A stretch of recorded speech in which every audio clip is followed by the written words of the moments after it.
We spoke to Zhang, the co-founder and CEO of SOHO China, one of China's largest commercial real estate developers. The company is well known for the modern architecture that has transformed the Beijing skyline. The self-made billionaire told our reporter Martina Fuchs her views on China's property markets and says SOHO China will focus on Tier 1 cities to avoid the oversupply problem. You have two sides of the stories. You know, in major cities like Tier 1 cities like Beijing and Shanghai, you really don't have empty buildings sitting there. But of course we live in a time when cities are being built so quickly.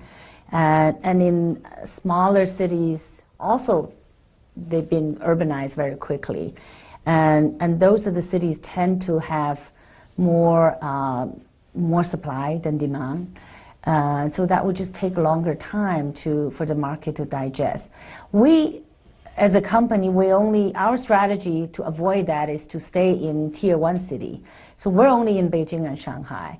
And these cities typically don't have an oversupply problem. SOHO China is the biggest commercial real estate developer in Beijing, but there has been a property market crisis recently and also the economic slowdown in China. How did you lead your company through these difficult times? We just celebrated our 20th anniversary last week. So we've been in business doing real estate for 20 years. And then most of the 20 years we did one thing, which is to buy land, build buildings. And by now we build so many buildings in Beijing and Shanghai.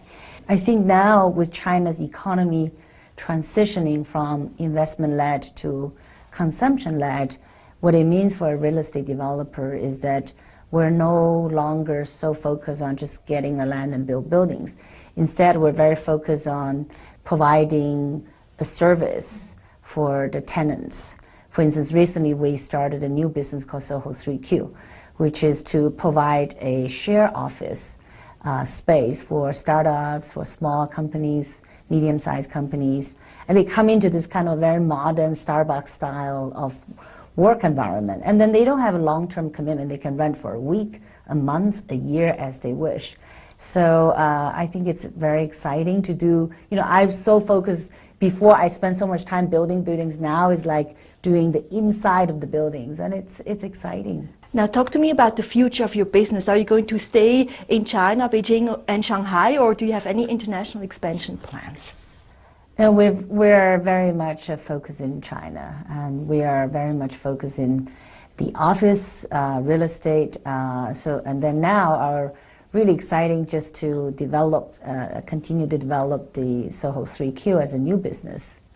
You have a remarkable journey. At the age of 14, you moved to Hong Kong and worked in a garment and electronics factory as well, then studied in Cambridge. Now, how is your background influencing your business and the way you manage your staff? Coming from that background, of a very humble background, and I think it just gave me, it taught me to be persistent.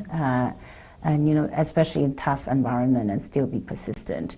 I think that has shaped me as a person, and I don't know whether that's carried through. It must carry through to my managerial skills. You know, when I was a student, I remember I was a student in England at the time. I had one role model, Mrs. Thatcher. So I used to just watch everything about her, the way she dressed, the way she spoke, the way she interacted with other politicians, and all of her policies and her travels and everything. So that was how I started.